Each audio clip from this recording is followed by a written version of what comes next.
Yeah, you talked about regulations and having to follow regulations. You end up so we're primarily a deer hunting podcast, and you end up killing you a deer uh, during the season. Was Yep. there in the book? I'm trying to recall. I was reading your book. You were talking about there was like a point restriction for a while when you were there. Is that right? On your the size of deer you could kill. Yeah. So in that part of BC, they I think they launched us on September 18th, and it was for the first 10 or 12 days. I can't remember exactly the time frame, but we had a 4 point. It was buck only, 4 point only, and then after that, it went to buck only. Um, and so yeah, I didn't even bother hunting deer, for the first until that point restriction relaxed. Um, but luckily after that, yeah, I found like I was there for 2.5 months and I saw 2 deer, and by some damn miracle, I killed the only legal one I saw with a stick bow. I mean that would have been a damn hard hunt with a rifle. Yeah, So Speaking of that's hunting, one thing that bothered me a little bit was when you had the encounter with the mountain lion. I was like, how come he doesn't have his bow right with him? But maybe because deer weren't legal yet, or I before going out there, I went through a lot of scenarios in my head. I was like, okay, if this happens, then I'll do this. If this happens, I'll do this. And not once in all those running back in my head did I did I go over the scenario of if I get stalked by a mountain lion, this is what I'm going to do. yeah, And yeah. so, Because you guys had a lot of worry about grizzly bears, right? That's kind of what they were oh preaching to yeah, you.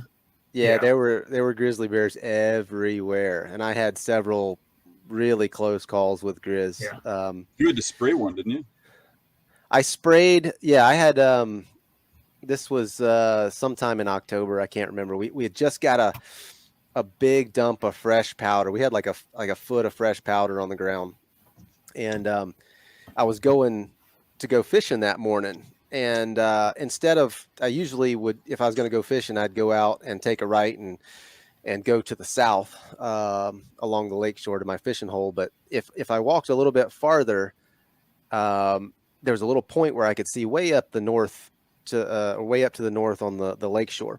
And so I just walked out there just to see what I might see, because I'd seen moose and eagles and all sorts of stuff up there. And so I just wanted to see if I could potentially see something with all that fresh snow.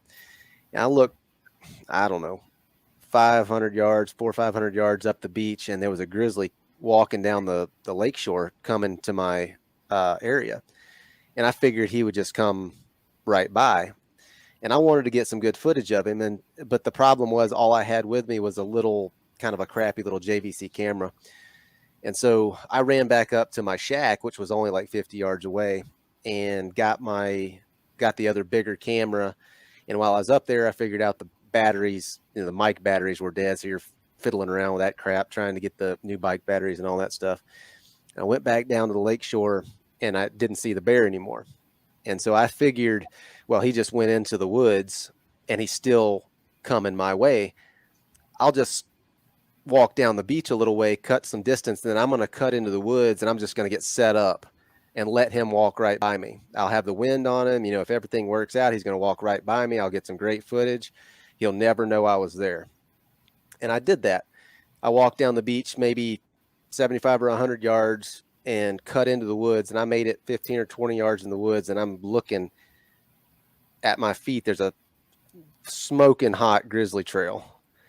And I'm sitting here looking at this track, running this through my head, like, why in the hell am I looking at a fresh grizzly track when this bear ought to be up here? He shouldn't be here yet.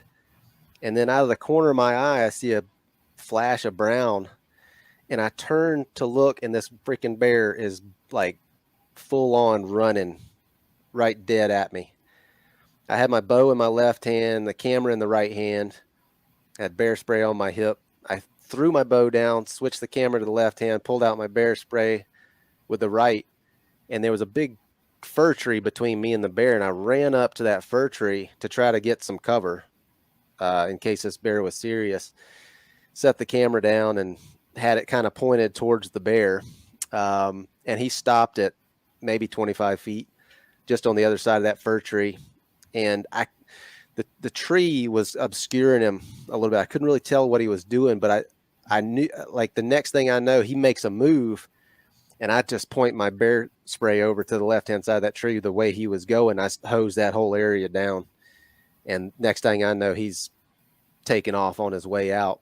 But as it turned out, looking at that footage later, he was already wheeling around to take off before I ever even hit the bear spray. I mean, I never hit him with the stuff. Now, they also gave you one of those horns, right? Yeah, I had just an air horn that they give you. And I actually used that getting kind of jumbled up here, but so I killed this deer while the weather was still warm. And so I had to preserve the meat somehow. You don't have any refrigeration or anything like that. So I ended up building a smokehouse, like a miniature log cabin smokehouse. I cut this whole deer into little 1/4-inch jerky strips with my Leatherman and hung all that inside this little smokehouse to make jerky and cure it out. But it took me 3 days to cure that meat out. And so for 3 days, my meat was on the ground in that smokehouse where a bear could get to it. And I was real nervous about that, because that's basically that'd be like taking every dollar you've got in the bank or invested and putting it in a briefcase and setting it outside on the sidewalk. Yeah. And walking away. That's the way I felt about that deer meat at that time. And so I took that air horn and basically made an alarm system with a tripwire on it. And I put that, and all this is on the show. But I put that there by the smokehouse in case a bear was messing around. It would sound off that foghorn, and I'd be alerted to try and come out and do something about it. Now, you had said that you had accidentally let all the air out of the air horn or something like that. Yeah. So I actually did a video on my YouTube channel about a bear alarm 2.0 where I fixed that problem. But the way that I had this thing set up with this, so the air horn was like in a canister. It had this little button on top, and I had a lever going across that button, and then a string tied to the end of the lever, and then run down through a pulley. So, if something hit the string, it pulled down on the lever. But I had, there was just enough tension in it so that when I had the lever on the horn, I couldn't hear it, but it was just enough to kind of leak that air out over a couple of days. And so got my bear alarm was kaput. So I thought it was interesting that you said you didn't have that no more. And I thought, well, it was a safety device. I'm surprised they didn't replace it. Well, I never told them. Never told them that they would have. They would have replaced it. Do they check on you daily? No. They don't. So no, not at all. So they do come back. They do come back for medical checks just to make sure you're